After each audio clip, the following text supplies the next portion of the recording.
أعوذ بالله من الشيطان الرجيم. بسم الله الرحمن الرحيم. الحمد لله، الصلاة والسلام على رسول الله وعلى آله وأصحابه، ثم أما بعد. السلام علیکم و رحمت الله و برکاته. برادران و خواهران و دوستداران آموزش زبان عربی، الحمدلله که ما و شما از کتاب تعلیم زبان عربی 84 درس گرفتیم و بنده حالا باشد میخواهم درس 85 را به سمع شما برادران و خواهران تقدیم و پیشنهاد بگردانم. صاحب کتاب میگوید الدرس الخامس و الثمانون، یعنی درس 85. الدرس الخامس و الثمانون، درس 85. درس 85 به مثل درس های گذشته کلمه های نو برای حفظ کردن دارد که این کلمه ها باید با تمام نازکی ها حفظ کرده شوند. صاحب کتاب اولین کلمه ای که آورده است میگوید لم تعد طفلا. لم تعد طفلا. لم تعد طفلا یعنی دیگر تو کودک نیستی. لم تعد طفلا یعنی دیگر تو کودک نیستی. و طفلا به خاطر چی منصوب است؟ به خاطر آنه که کلمه تعود به معنای ساره هست و عمل ساره را میکند. ساره را ما و شما میدونیم که از اخوات کانه هست. ساره به معنای تحول من حال الى اخرى، یعنی تغییر یافتن از یک حالت به حالت دیگر رو ساره میگویند. و این ساره از اخوات کانه است، از خواهرها و هم عاملان و هم فکرانی کانه هست که عاملشون عملشون یک چیز است با کانه که در اول مبتدا و خبر می درآید. مبتدا را مرفوع میکند اسمش، خبر را منصوب میکند خبرش. از این حساب طفلا خبری تعود هست و تعود عملی ساره را کردگی هست. و در زبان عربی تقریبا 12 تا فعل هست که به معنای ساره هست، به معنای ساره آمدگی هستند، یعنی معنای دیگر هم دارند اما معنای ساره هم دارد که اون فعلا آده هست یکمش، رجعه هست دویم، عاده هست سیوم، استحاله هست چهارم و ارتده هست پنجم، تحوله هست ششم، غدا هست هفتم، راحه است هشتم، انقلبه هست نهم، تبدله هست دهم، حاره است 11 و جاء هست 12. این 12 تا فعل به معنای ساره آمدگی است. یعنی در هر کجایی که ما دیدیم این فعل ها را معنای ساره را براش میدهیم، اگر معناش طوری گرفت موافقت کرد اسم و خبرش پیدا کرده توانستیم، پس معناش به معنای ساره گرفته می شود و اسم و خبر می گیرد به مثل ساره این فعل. اما دیگر معنی ها هم دارد. مثلا رجعه به معنای بازگشت می شود و دویم معناش به معنای ساره می شود چطوری که حالا گفتیم. و یا که این کلمه تعوده که می بینید این اصلا عاده یعودو است. عاده اصلا به معنای بازگشت می شود، یعودو باز می گردد، اما اینجا به معنای بازگشتن نیست، اینجا به معنای ساره هست. به معنای ساره است که این طفلان خبری ساره می شود. و همچنین تحوله، تبدله، اینها به معنای تغییر یافتن هم می آید معناش، لیکن باز به معنای ساره هم می آید. اگر به معنای ساره باشد باید اسم و خبر داشته باشد، اگر به معنای تغییر یافتن باشد باید فاعل داشته باشد. فرقیت چون در همین است. یا مثلا کلمه جاء. جاء به معنای آمدن هم هست. مثلا جاء محمدون، محمد آمد. لیکن باز یک معنای دیگرش به معنای ساره هم هست. میبینیم اگر اسم و خبر دارد پس به معنای ساره هست، اگر فقط فاعل دارد پس به معنای آمدن هست. دقت دادید؟ یا انقلبه به معنای چپه شدن می آید. مثلا که انقلبت السیارة یعنی چپه شد ماشین، یا به صدمه دچار شد ماشین. اما میبینیم که انقلبه باز به معنای ساره می آید. اگر به معنای ساره باشد پس به معنای چپه شدن نیست، به معنای گشتن می آید. دقت دادید؟ پس این توضیحات رو برای اون میدهم که این فعل ها را در ذهنتون داشته باشید که هر جایی ده که کلمه را دیدید اعراب کردنتون براتون مشکل شد، پس بدانید که اون کلمه یا اون فعل به یگون معنای دیگر هست که اعراب کردنش براتون سختی کرده است. پس کلمه تعود اگر بگویی که عاد یعودو یعنی بازگشت، باز میگردد، طفلن را اعراب کرده نمیتوانید، زیرا اینکه بازگشت طفلن کودک این چرا منصوب است؟ باید بگویی لم تعود طفلون یعنی باز نگشته است، یعنی نیامده است به خانه کودک. باید طفلون را فاعلی تعود بگیری. اما طفلن منصوب است. چرا منصوب است؟ پس معلوم میشه که تعود به معنای بازگشتن نیست. این تعود یگان معنای دیگر دارد که طفلن منصوب شدگی است. این نازکی های زبان عربی هست. اگر میخواهید در زبان عربی متقن و زبان عربی را خوب بدانید، پس این نازکی ها را باید در ذهنتون داشته باشید. لم تعود طفلن یعنی که دیگر تو کودک نیستی. این ترجمه بهترین و خوبترین و آسانترین و فهموترینش است. یعنی دیگر تو کودک نیستی. لم حرف نفی و جزم و قلب، تعود فعل مضارع مجزوم بلم و علامت جزمه السکون، و اسم تعود دیگر این تعود فاعل نمیکنیم، اسم میکنیم. اسم تعود ضمیر مستتر تقدیر انت، طفلا خبر تعود منصوب و علامت نصب الفتحه الظاهره، زیرا که تعود به معنای ساره است، برای اسم و خبر میگیرد. بعد از این میگوید لا یلیق بی، لا یلیق بی. لا یلیق بی یعنی که شایسته نیست یا مناسب نیست. لا یلیق بی شایسته نیست، مناسب نیست. پس یلیقو از 22 باب صرفی از لاق یلیقو گرفته شدگی است. لاق یلیقو، لاق در اصل لیقه بودگی است و مثل باع در اصل بیعه بود. همینطور لاق در اصل لیقه، یلیقو در اصل یلیقو بود، یبیعو بود، چطوری که یبیعو در اصل یبیعو بود. و مثل باع یبیعو است از باب ضرب یضربو، از دویم باب ثلاثی مجرد هست و اجوف یایی هست. لاق یلیقو، لاق یعنی که مناسب شد، یلیقو مناسب می شود. اما اینجا در لا که داریم لا یلیقو، پس از این حساب میگه مناسب نیست یا مناسب نمی شود و سزاوار نمی شود. دقت دادید؟ پس لا یلیقو بی مناسب نمی شود.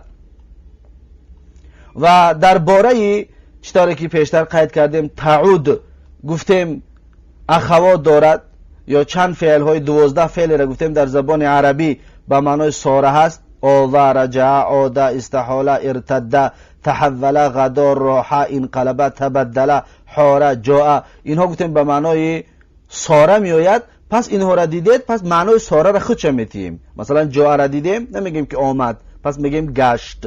ساره به خاطر گفتیم به معنای تحول من حال الى اخرى است، یعنی از یک حالت به حالت دیگر تغییر یافتن را ساره میگویند. بعد از این چی میگوید؟ میگه سفاسف الاموری. سفاسف الاموری یعنی کارهای بیهوده یا سفسته، کارهای سفسته یا پست، کارهای پست. سفاسف به معنای بیهوده و سفسته و پست، همچنین به معنای بی ارزش هم میآید. سفاسف الامور یعنی کارهای بی ارزش. پس در اینجا سفاسف الامور در علم نحو میگویند که نعت مضاف شده است برای منعوتش. نعت یعنی سفاسف اصلا نعت بود، صفت بود برای امور، اما اینجا مضافش کردیم برای منعوتش، برای موصوفش که امور موصوف است اصلا. یعنی این جمله اصلا این طور بود که الامور سفاسف، الامور سفاسف. یعنی که کارهای سفسطه، کارهای بیهوده و کارهای به ارزش دقت دادید. اما سفاسف که نعت بود پس اون را برای ما قبلش آوردیم، یعنی مضافش کردیم. سفاسف و امور منعوت بود، او را مضاف الیهش کردیم. پس سفاسف الاموری کارهای بیهوده، کارهای سفسطه، کارهای به ارزش، اینطور ترجمه می شود. بعد از این میگوید اشتغل بسفاسف الاموری. اشتغل یعنی مشغول شد، بند شد با کارهای پست و با کارهای بیهوده و با کارهای به ارزش و با کارهای سفسطه. اشتغل مشغول شد. پس اشتغل از 22 باب صرفی از باب 11 است، از باب اجتماع یجتمع اجتماع. اشتغل یشتغل اشتغال. اشتغل یعنی بند شد، مشغول شد. یشتغل بند می شود، مشغول می شود. اشتغال بند شدن، مشغول شدن از باب 11 و از باب ثلاثی مزید هست. بعد از این میگوید طالب علم. طالب علم طالب علم. طالب علم یعنی طالب علم، یا می شود دانشی، طلبگار علم بگیم، یا دانشجو، همچنین دانشجو هم بگیم می شود. طالب علم یعنی طلبگار علم، طالب علم. بعد از این میگوید ینبغی الله. ینبغی الله یعنی که لازم است این که، ینبغی یعنی لازم است، ینبغی به معنای لازم است. الله این که نه، یعنی این سخن دوام دارد، پس به دوامش که در حوار که بیاد انشاءالله با واضح تر می شود. اما ینبغی به معنای شایسته است، لایق است، سزاوار هست یا لازم هست. یا میتونیم ینبغی الله را ترجمه بکنیم که نباید کی. ینبغی الله نباید کی. این طوران ترجمه کردنش جایز و درست و ممکن است. ینبغی الله نباید کی. بعد از این میگوید خیرون. خیرون کلمه هست که به معنای خیر است، بهتر است. به معنای خیر است یعنی بهتر است.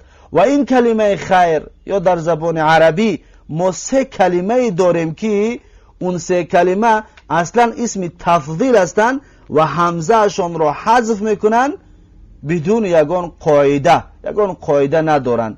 از این حساب میگه کلمه خیر در اصل اخیر بود، بر وزن افعل اسم تفضیل بود. خیر میگن در اصل اخیر بود، به معنای اسم تفضیل بود، یعنی که اسم تفضیل بود. اما همزه اش رو اخیر، همزه رو حذف کردن. چرا حذف کردن؟ زیرا اینکه سیوطی در شرح جمع الجوامعش میگوید که به خاطر آنه که کثرت استعمال از خیر است، یعنی آدم‌ها بسیار کلمه خیر استفاده میبرند. اما حملاوی صاحب کتاب شذ العرف فن صرف میگوید که برای شذوذن حذف شدگی است، یعنی که بدون یگان قاعده عرب همین حذفش کردگی هستند. اما سیوطی میگه نه، برای کثرت استعمال است، برای بسیار استفاده بردن. به هر صورت هم سیوطی و هم حملاوی، این علمای گراماتیک از زبان عرب، اینها هر دوشون بر همین اعتقاد است که خیرون در اصل اخیر بود، همزه حذف شدگی است. اما چرا حذف شدگی است اختلاف دارند، اما همزه حذف شدگی است. یا اخیر یا اخیر اصلا غیر منصرف است. اخیر تنوین قبول نمی کند. اگر اخیر باشه بگیم اخیرو، غیر منصرف است، اسم تفضیل است. اما اینجا در خیرون تنوین قبول کرده است. چرا؟ زیرا اینکه وقتی که بنای افعله دیگرگون شد پس منصرف شد. ابن سراج در کتاب اصول فی النحو یک کتاب دارد که از علمای متقدم است، میگوید که زال بنا افعل صرفوه. درباره کلمه خیر این سه کلمه است، کلمه خیر است، کلمه شر است، کلمه حب است، یعنی سه کلمه است و بس. کلمه خیر در اصل اخیارو بود، شر در اصل اشیارو بود، حب در اصل احبو بود. اما اینها این سه کلمه، فقط این سه کلمه است که حمزش حذف کردن.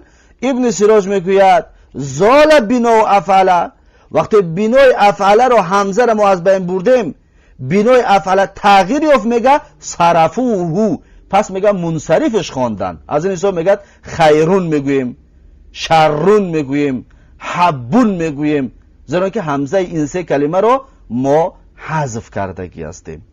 دقت دادید؟ پس این سه کلمه است در زبان عربی، اینها را در ذهنتون داشته باشید و خلاص. کلمه خیر، کلمه شر، کلمه حبو که خیر در اصل اخیر بود، شر در اصل اشیر بود و حب در اصل احبو بود. پس این طور کلمه است این کلمه خیرون. خیرون یعنی بهتر. ببین ترجمهش هم اسم تفضیل است، بهتر، اسم تفضیل قطعی ترجمهش میکنیم. اما برای چی منصرف شد؟ به خاطر اونه که بنای افعله از بین رفت و عالم های را منصرف خواندند. بعد از این میگوید قیام اللیلی. قیام اللیلی یعنی خیستن در شب، خیستن در شب.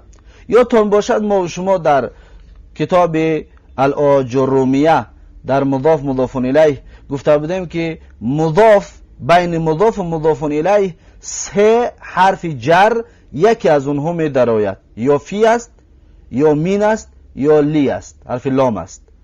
اگر گفتیم مضاف ملکی مضاف الیه باشد پس لام می درآید، یعنی مضاف صاحبش مضاف الیه باشد. به مثل غلام زیدین، اصل غلامون لی زیدین در بین لام بود.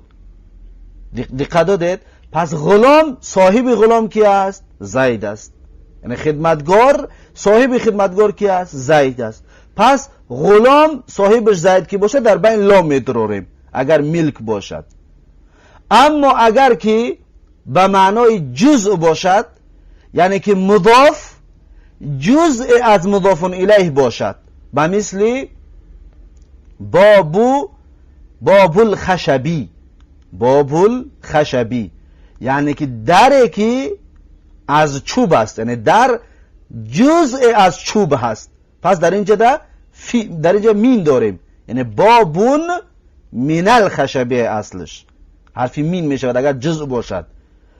اما اگر مضاف الیه ظرف برای مضاف باشد، چطوری که در اینجا میبینین قیام اللیلی، لیل ظرف است برای مضاف، پس در اینجا فی داخل شدگی است، قیامون فی اللیلی.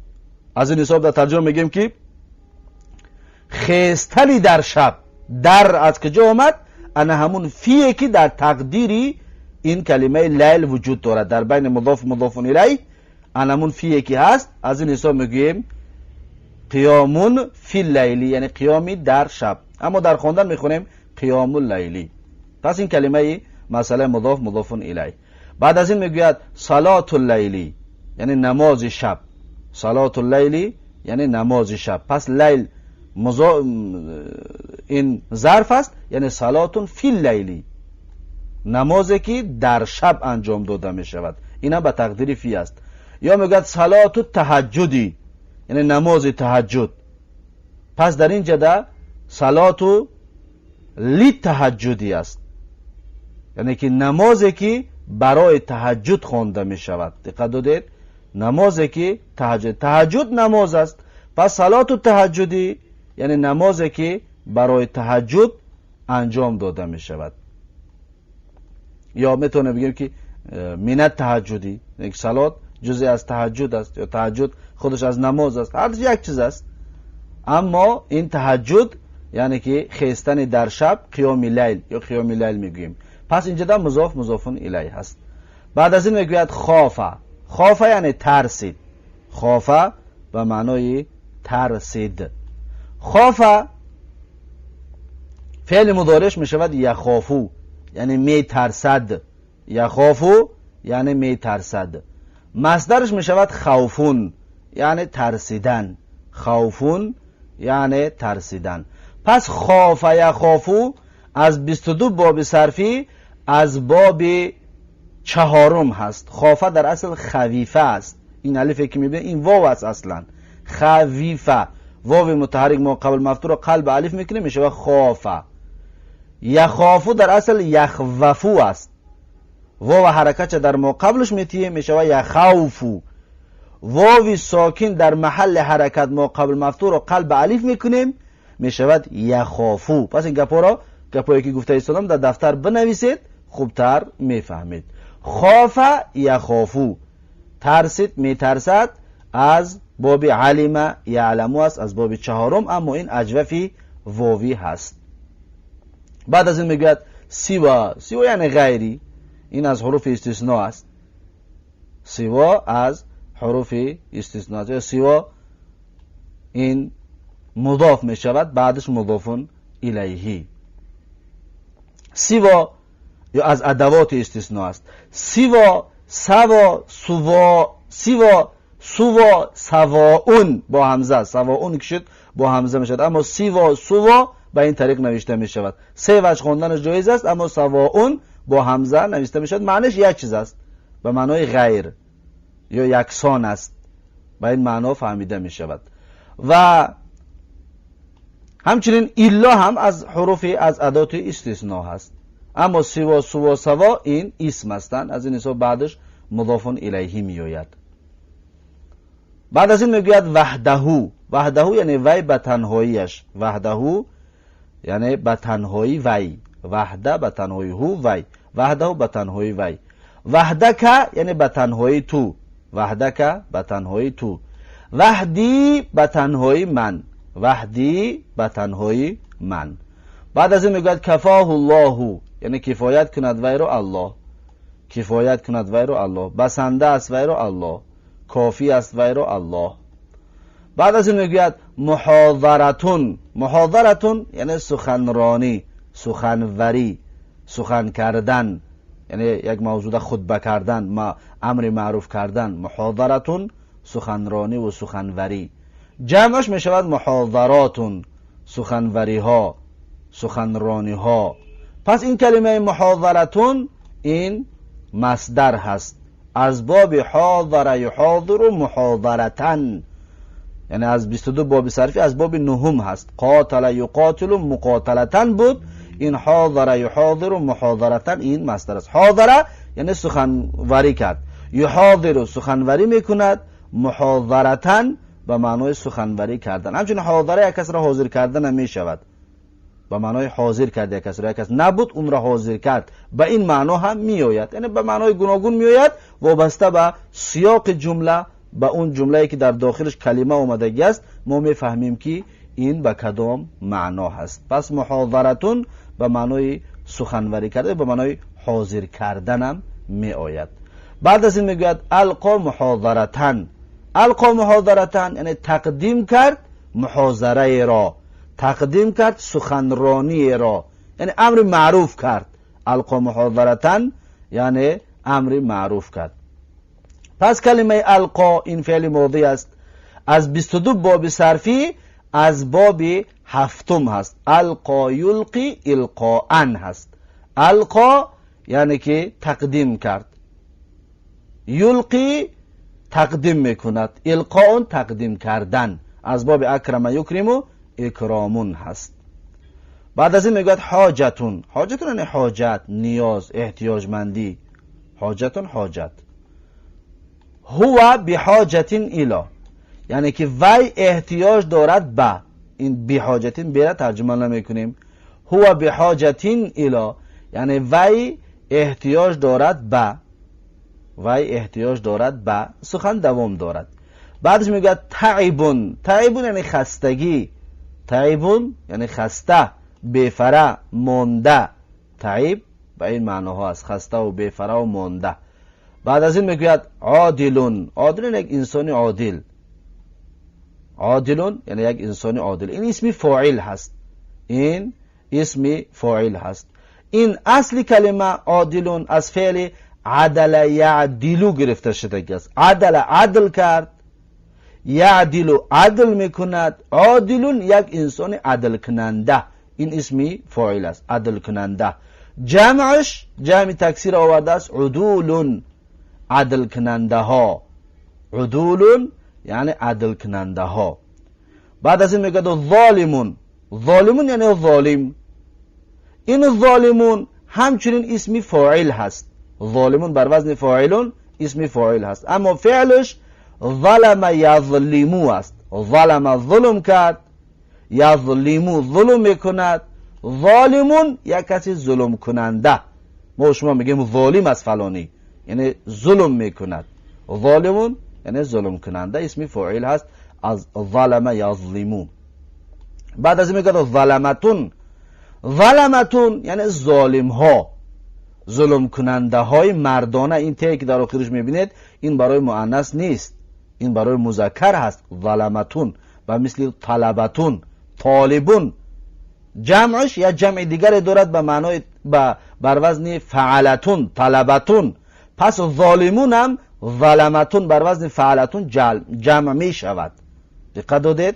یعنی در زبان عربی کلمه را به چندین طریق جمعش میکنن. جمع تکسیر داریم، جمع قلت داریم و جمع مذکر سالم داریم، جمع مؤنث سالم داریم. پس این ظالمون رو میشه بگیم که ظالمون، یعنی ظالمان، ظالم ها. اما در این صورت جمع میگیم ظالمون جمع مذکر سالم است. یا ظالمون میشه ظلمتون بگیم. پس ظلمتون این جمع تکسیر هست، یعنی با جمع های گوناگون در زبان عربی یک کلمه را میشود جمع کنیم. بعد از این میگوید عدلون. عدلون یعنی عدل. عدلون این مصدر هست. عدلون مصدر هست. چطور گفتیم عادلون اسم فاعل است، عدل یعدلو، عدلون این مصدرش است، یعنی عدل کردن. عدلون عدل کردن. بعد از این میگوید ظلمون. ظلمون یعنی ظلم، این هم همچنین مصدر هست. ظالمون این گفتیم از فعل ظلم یظلمو گرفتگی است، مصدرش میشه ظلمون یعنی ظلم کردن. ظلمون ظلم به تاجیکی ما و شما هم چه میگیم ظلم، ظلم و ستم. بعد از این میگوید جهلون. جهلون یعنی نادانی. جهلون جهل و نادانی، این هم همچنین مصدر هست. جهل مصدر هست یعنی ندانستن یا جاهل ماندن. جهل یجهلو است اصل فعلش، یعنی جهل جاهل ماند، یجهلو جاهل میماند، جهلون جاهل ماندن. جهلون این مصدر هست. فعل ماضیش جهل است، جاهل ماند. فعل مضارعش یجهلو است، از باب سیوم است. شرط موافقت میکند. عین باب حرفی حلقه چطوری که میبینید جهلون، جهل. بعد از این میگوید اصابه. اصابه یعنی گرفتار شد. اصابه به معنای گرفتار شد. این اصابه از 22 باب صرفی از باب هفتم است. اصلی کلمه اصابه این الفی که میبینید این الف در اصل واو بود. اصل این کلمه اصوبه بود. اصوبه و مثل اکرمه. اما واو را حرکت در واو ثقیل که بود، ما قبل حرکت حرف صاد ساکن بود. اصوبه ساکن که بود، واو حرکت در صاد دادم شد اصوبه. اصوبه واو ساکن در محل حرکت ما قبل مفتوح را قلب الف کردیم شد اصابه. این اعلالش است، چطوری که در صرف میرم این اعلال را گرفته بودیم. اصابه یصیبو اصابتن. اصابه در اصل اصوبه بود، یصیبو در اصل یصویبو بود. اصابتن این مصدرش است. اصابه یصیبو، اصابه گرفتار شد، یصیبو گرفتار میشد، اصابتن گرفتار شدن. بعدش میگه اصیب بمرضین یعنی گرفتار شد به بیماری. اصیب بمرضین گرفتار شد به بیماری. اصیب مجهول اینمی کلمه اصابه هست. مجهولی کلمه اصابه است. اصیب گرفتار شد یا گرفتار گردانده شد. دقت دادید؟ اصیب گرفتار شد مجهول است. فعل ماضی مجهول است. اصل کلمه اصیب اصویبه بود و مثل اکرمه. اکرمه که فعل ماضی مجهول بود. اصویبه. اما واو حرکت در حرف صاد دادم شد اصیوبه. واو ساکن ما قبل مکسور قلب یا کردیم شد اصیبه. دقت دادید؟ این اعلالش است. اصیبه فعل ماضی کلمه اصابه هست و مجهول است. بعد از این میگوید ضعفون. ضعفون. ضعفون یعنی ضعف و ناتوانی. ضعف به معنای ضعف و ناتوانی. همچنین میشود بگیم ضعفون. ضعف هم گفتنش جایز است. این کلمه را میشود بخونیم که ضعفون. ضعفم ضعف و ناتوانی، ضعف و ناتوانی. اما فرقیت بین ضعف و ضعف چی است؟ اصل کلمه ضعف ناتوان این مصدر هست، این مصدر هست، از فعل ضعف یا ضعفو گرفته شدگی است. ضعف یعنی ضعیف شد، به قوت شد، یا ضعفو ضعیف می شود، به قوت می شود. ضعفن ضعیف شدن، به قوت شدن، پس کلمه ضعفن مصدر هست. چطوره که در عربی میگه به معنای هوزیله هست. هوزیله یعنی لاغر و ناتوان شد.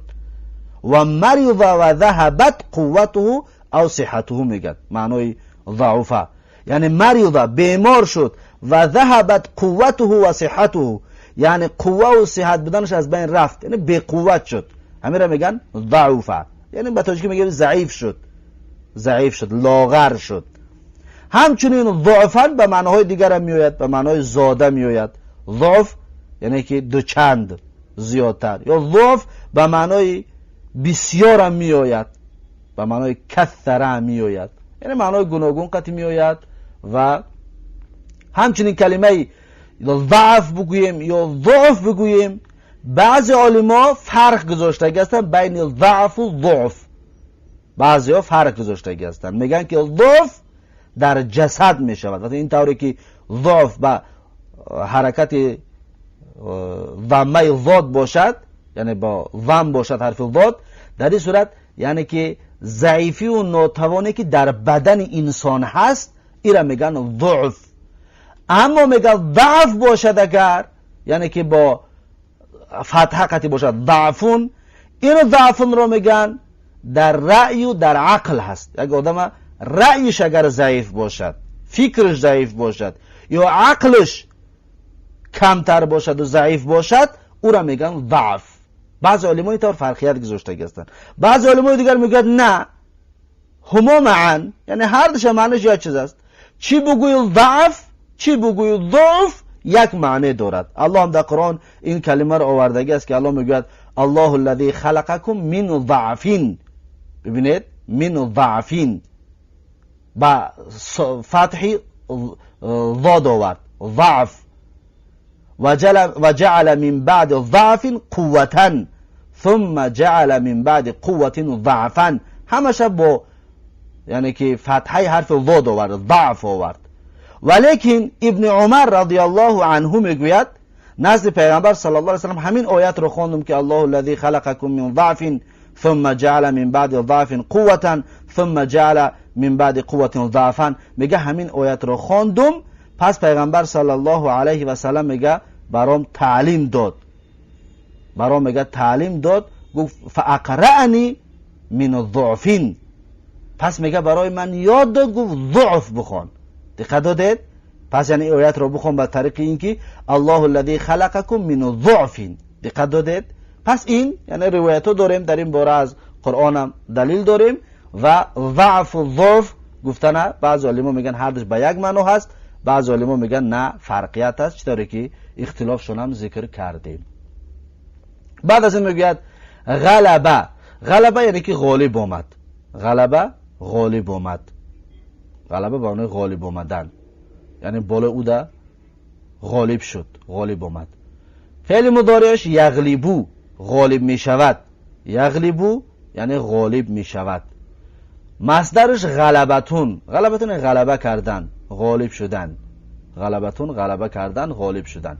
پس غلبه یغلبو از 22 باب صرفی از باب دوم هست، از باب ضربه یضربو است. غلبه به مثل ضربه، یغلبو به مثل یضربو از باب دوم هست و ثلاثی مجرد هست. بعد از این میگوید زاد عن، زیادتر از، زیاد شد از، زاده یعنی زیاد شد، زاده یزید و زیادتن مصدرش میشود، زاده زیاد شد، یزید و زیاد میشود، زیادتن مصدر. پس زاده از 22 باب صرفی از باب دوم هست، از باب ضرب یضربو است، به مثل باع یبیعو است. زاده در اصل زیاده بود، یزیدو در اصل یزیدو بود، به مثل باع در اصل بیع بود، یبیعو در اصل یبیعو بود، اینم به مثل یعنی همون زیاده یزیدو بود، اما با اعلال صرفی زاده یزیدو میگوییم. زاد از زیاد شد یزید و زیاد می شود. بعد از این میگوید کما هو الحالو، چی طوره که حال هست. کما هو الحالو یعنی چی طوره که حال است. هو را میتونیم در اعراب بگیم که این ضمیر فصل است. حالو مبتدای مؤخر است. کما این کما خبری مقدم هست. کما هو الحالو چی طوره که حال است. چی طوره که حال است. بعد از این میگوید الا تريدو، الا تريدو یعنی آیا نمیخواهی تو. الا تريدو، ای همزه استفهام است. لا لای نافیه است.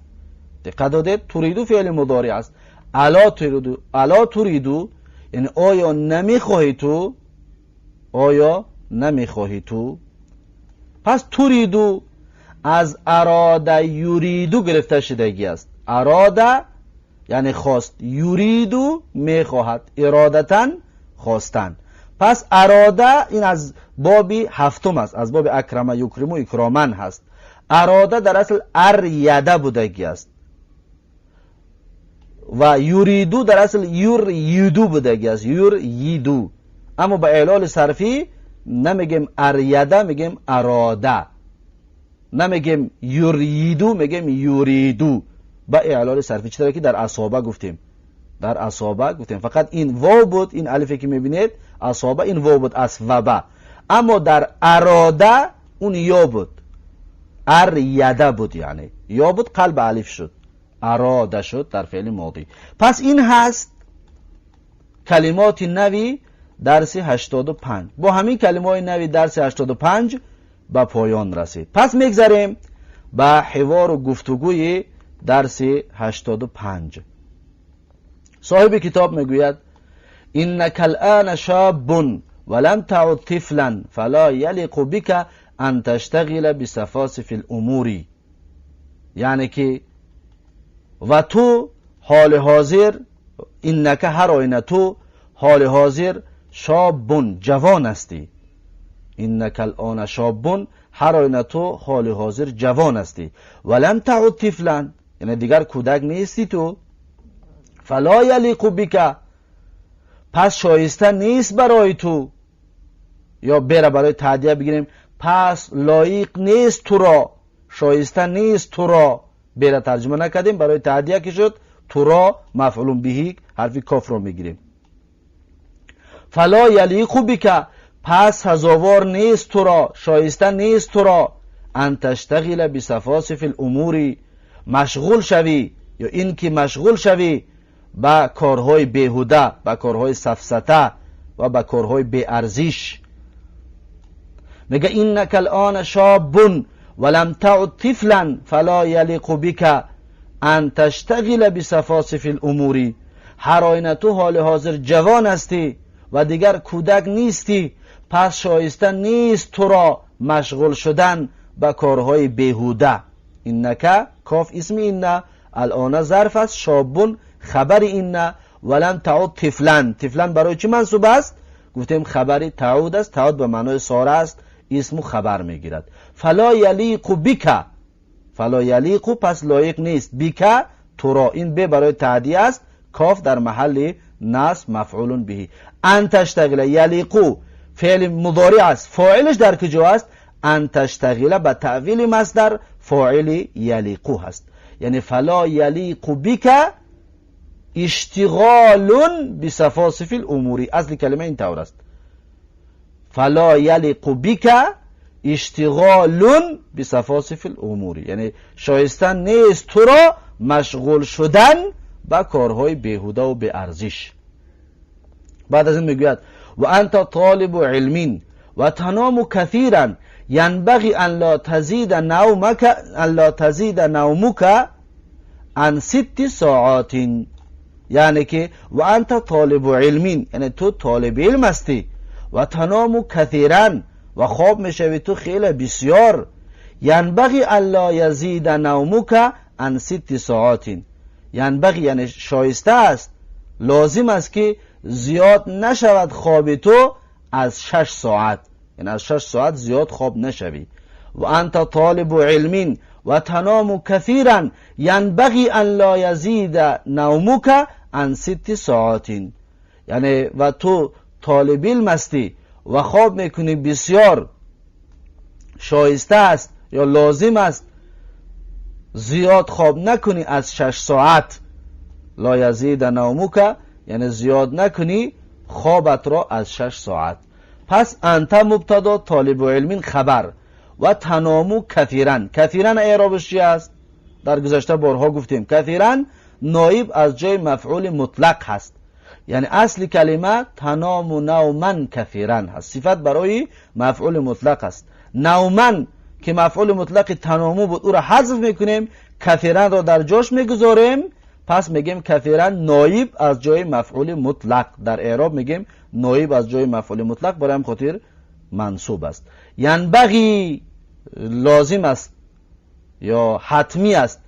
فاعل ینبغی چی است؟ زیرا که ینبغی فعل مضارع است، فاعلش الا یزید نومک به تعویل مصدر فاعل ینبغی است.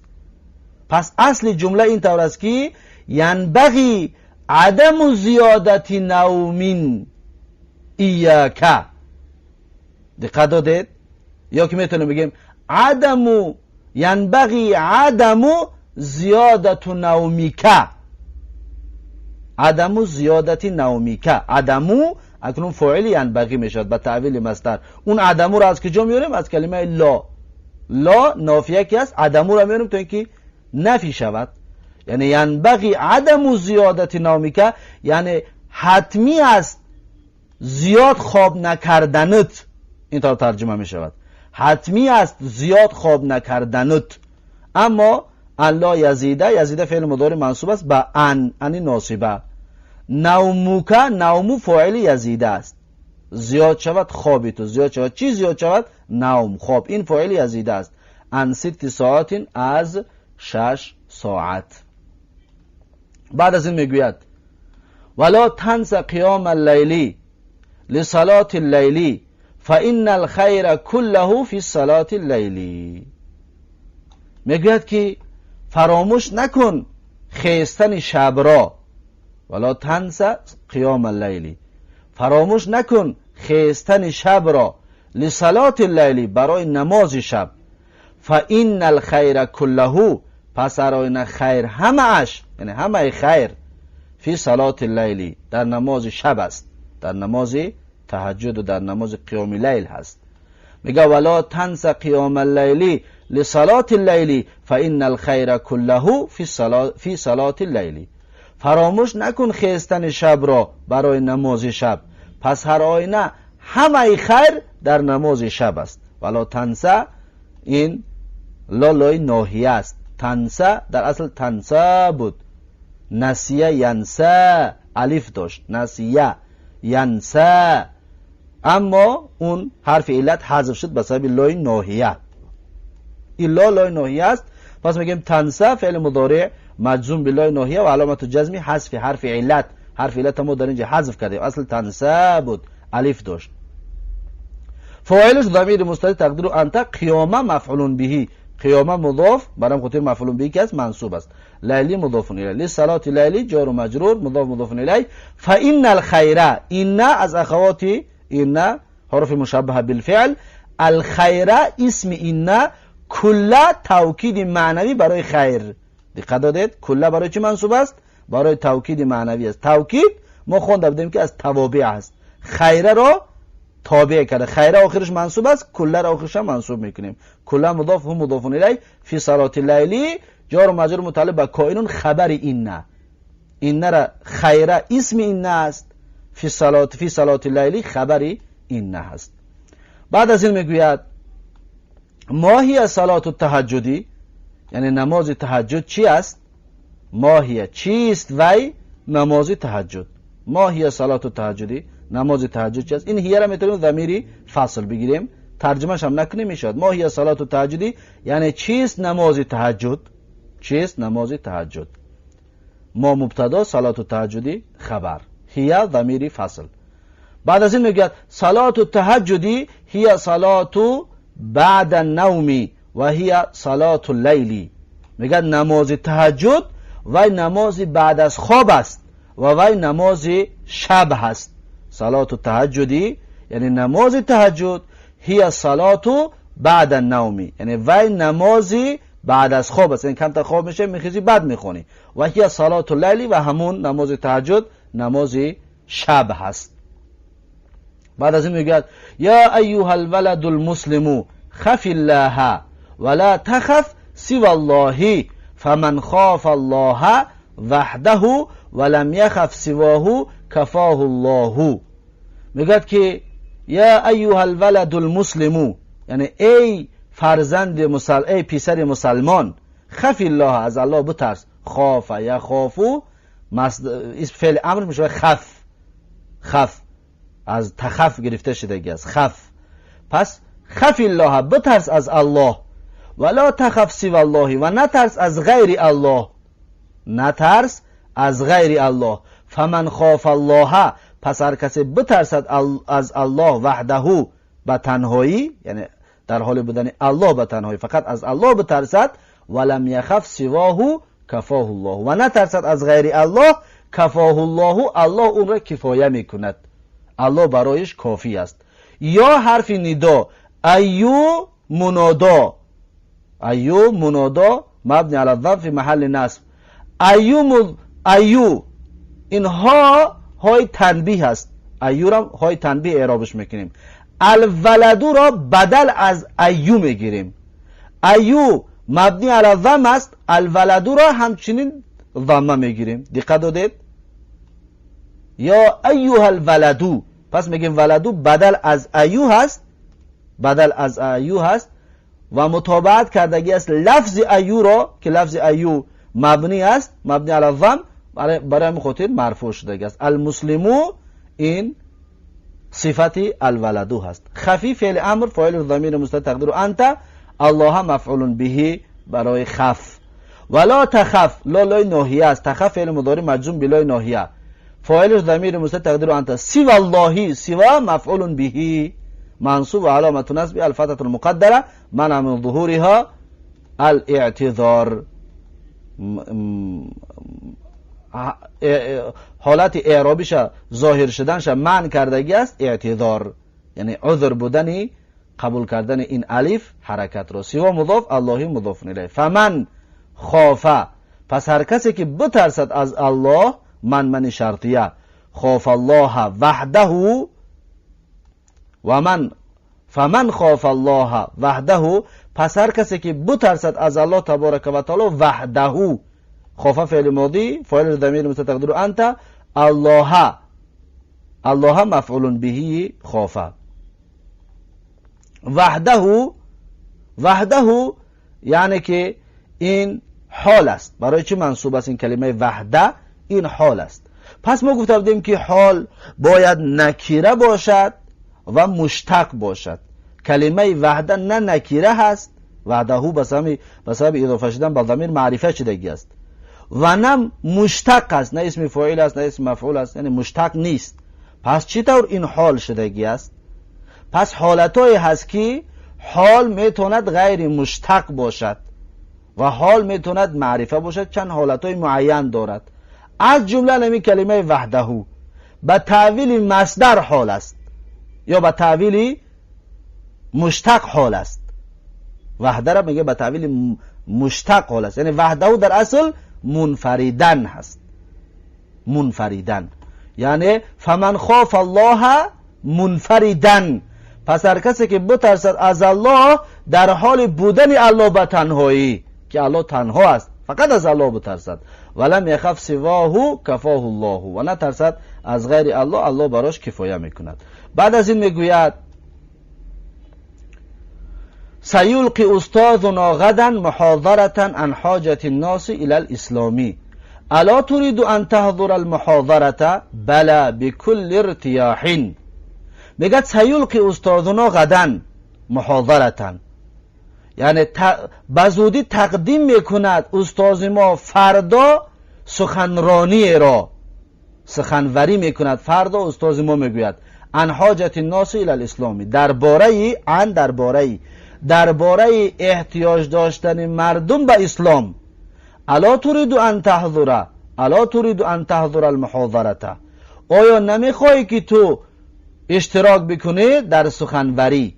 آیا نمیخواهی تو اشتراک بکنی در سخنوری؟ میگه بلا، یعنی بله میخواهم، بكل ارتیاح، با تمامی خواهشات، با تمامی محبت و رغبت، بكل ارتیاح، با تمامی خواهش و با تمامی رغبت و با تمامی رضایت میخواهم.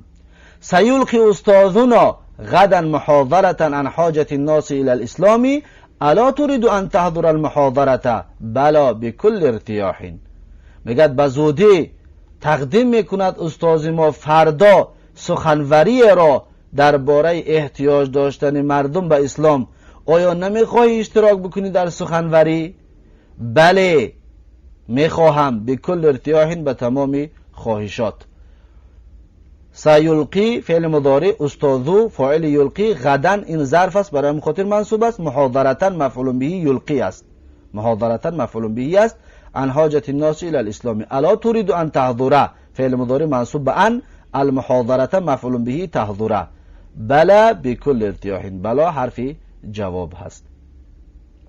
بعد از این میگوید اننی بحاجة الى ان اعرف مزیدا عن الاسلام. اننی یعنی هر آینه من، بحاجة بابای زایده است، هر آینه من احتیاج دارم، بحاجتیتن احتیاج دارم برای دانستن زیادتر درباره اسلام. اننی بحاجة الى ان اعرف مزیدا عن الاسلام، هر آینه من احتیاج دارم به دانستن زیادتر درباره اسلام. دقت دادید؟ اننی، این نونی یا اسم اینه، یا اسم اینه، اننی، این نون همیشه نون وقایه بگیریم برای حفظ کرده این را از کسره شدن. اینی، این طور هم بگیم جایز است، میشه بگیم اینی یا ایننی، هر دوش جایز است. اینی بحاجتین یا ایننی بحاجتین، هر دوش هم درست است. بحاجتین این به حرف جر زایده است، حاجتین لفظا مجرور، محلا منصوب، خبر اینه هست، خبر اینه هست. الی ان اعرف، اعرف فعل مضارع منصوب شده است به ان، مزیدن عن الاسلامی، زیادتر بدانم، زیادتر. این مزیدن میتونیم این را مفعول مطلق یا نایب مفعول مطلق بگیریم. مزید را میتونیم نایب از جای مفعول مطلق بگیریم، یعنی ان اعرف معرفتا مزیدن، ان اعرف معرفتا مزیدن، یعنی بدانم دانستن زیادی عن الاسلام. مزیدن رو میتونیم نایب از جای مفعول مطلق بگیریم، از این حساب منصوب است. بعد از این میگوید الاسلام دین العدل والعلم فلا یرضى الظلم ولا یرضى الجهل، یعنی که اسلام دین عدل است و دین علم است، اسلام پر از علم است. فلا یرضى الظلم، پس راضی نمی شود اسلام از ظلم، ولا یرضى الجهل، و راضی نمی شود اسلام از جهل و نادانی.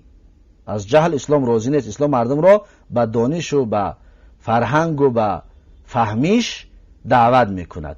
الاسلام دین العدل والعلم فلا یرضى الظلم ولا یرضى الجهل، اسلام دین عدل و دین علم است، پس راضی نمی شود از ظلم و راضی نمی شود از جهل. و الاسلام مبتدا، دینو خبر، دینو مضاف، العدل مضاف الیه، واو عاطفه، العلمی عطف است در جای العدلی، عطف است در جای عدلی. فلا یرضا، لالای نافیه است، یرضا فعل مضارع. الظلمه، این را ما میتونیم بگیم الظلمه این منصوب علی نزع الخافض است، یعنی فلا یرضا من الظلم، اینجا در مین حرف جر دارد.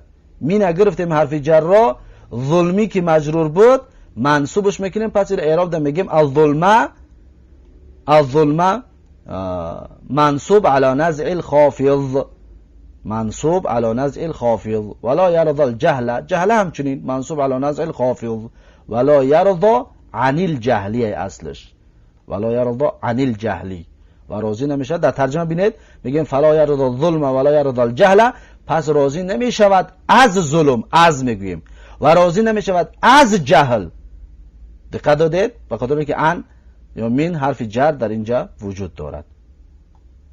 بعد از این میگوید الاسلام لا یقوم الا بالجهاد فکن مجاهدا فی کل حین، یعنی اسلام برپا نمی شود مگر با جهاد، پس باش مجاهد در هر زمان، پس باش مجاهد در هر زمان. الاسلام لا یقوم بالجهاد فکن مجاهدا فی کل حین، اسلام برپا نمی شود مگر با جهاد، پس باش مجاهد در هر زمان. الاسلام مبتدا، لا یقوم خبر الاسلام، در محل جمله فعلی در محل رفع خبر الاسلام. الا بالجهادی فکن مجاهدن، کن فعل امر از کان یکونو، مجاهدن خبری کن، کن فاعلش ضمیر، اسمش ضمیر مستتر تقدیر انت، فی کل حین این جار و مجرور. بعد از این میگوید هو تعب جدا و بحاجت الى النوم لانه سهر البارحه عاکفا علی دروسه. میگد هو تعب جدا، یعنی وی خسته شدگی است به نهایت، وی خسته شدگی است به نهایت. و بحاجت الى النوم، احتیاج به خواب دارد، و بحاجت الى النوم یعنی احتیاج به خواب دارد.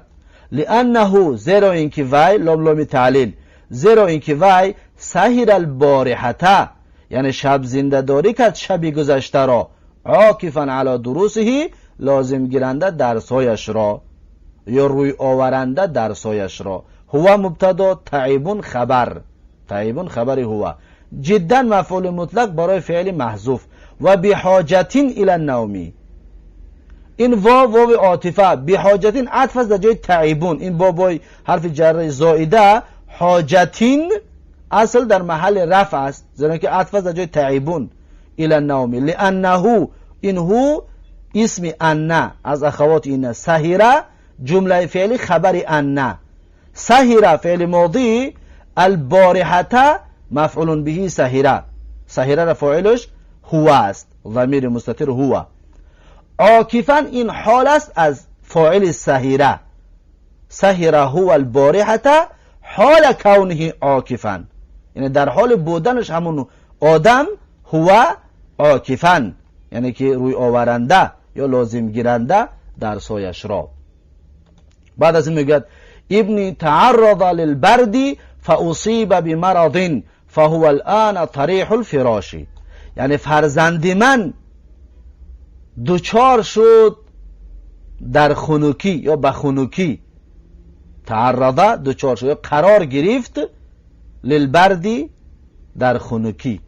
ابنی تعرض للبردی، فرزند من دوچار خنکی شد یا روبرو شد به خنکی، فاصیب بمرض پس گرفتار شد به بیماری، فهو الان طریح الفراش پس وی حال حاضر بیماری جاگگی هست، فهو الان طریح الفراش پس وی حال حاضر بیماری جاگگی هست، یعنی که بیمار شد که در جاگه خواب است. ابن تعرض للبردی فاصیب بمرض فهو الان طریح الفراش، فرزند من قرار گرفت در خنکی پس گرفتار شد به بیماری، پس وی حال حاضر بیماری جاگهکی است. بعدش میگوید اذا ترک المسلمون الجهاد و خافوا الكفار و استسلموا لهم اصابهم الضعف یا الضعف و غلبهم الكفار و ذهبت دولة المسلمین و قامت دولة الكفار کما هو الحال الان. میگوید که اذا ترک المسلمون الجهاد، هرگاهی که ترک کنند مسلمان ها جهاد را، و خافوا الکفار و بترسند مسلمان ها از کافرها، و استسلموا لهم و تسلیم شود مسلمان ها به کافرها، اصابهم الضعف گرفتار می شود مسلمان ها به ضعف، به ضعف، به ناتوانی و لاغری و به بیقوتی، و و غلبهم الکفار و غالب می آید در بالای مسلمان ها کافرها و ذهبت دولت المسلمین و از بین می رود دولت مسلمان ها و قامت دولت الکفار و برپا می شود دولت کافرها کما هو الحال الان، چطوره که حال الان هست، چطوره که حال حاضر وجود دارد.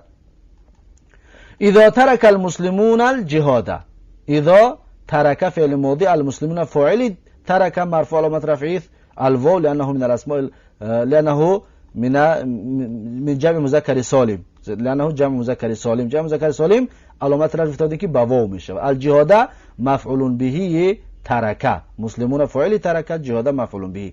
و خاف الکفار و بترسن از کافرها. کفاره را ما میتونیم اعراب منصوب علی نزع الخافضش بکنیم، منصوب علی نزع الخافض. و خافو فعل فاعل، خافو فعل فاعل. و استسلمو یعنی تسلیم شود، فعل فاعل، لهم جار و مجرور. اصابهم اصابه فعل ماضی، هم مفعول به مقدم، الضعف فاعل اصابه یا الضعف. و غلبهم الكفار، غلبه فعل ماضی، هم مفعول به مقدم، الكفار فاعل غلبه. و ذهبت فعل ماضی، دولت المسلمین، دولت فاعل ذهبت، دولت مضاف، المسلمین مضاف الیه. و قامت فعل ماضی، دولت فاعل قامت، دولت مضاف، کفار مضاف الیه. کما هو الحال الان، چطوره که حال حاضر هست. بگد اذا ترک المسلمون الجهاد و خافوا الكفار و استسلموا لهم اصابهم الضعف و غلبهم الكفار و ذهبت دولت المسلمین و قامت دولت الكفار کما هو الحال الان. هرگاهی که ترک کند مسلمان ها جهاد را و بترسند مسلمان ها از کافرها و تسلیم شوند مسلمان ها به کافرها، گرفتار می شوند مسلمان ها به ضعف و ناتوانی و غالب می آید مسلمان ها را کافرها و از بین می رود دولت مسلمان ها و برپا می شود دولت کافران، چطوره که حال وجود دارد. پس این حال واقعیت است که واقعا مسلمان ها ترسیدن، واقعا مسلمان ها ترک جهاد کردن، واقعا مسلمان ها تسلیم شدن که امروز دموکراتیا و کفری و دولت های کفری غالب آمدن، بالای مسلمان ها و دولت های اسلامی را از بین بردند.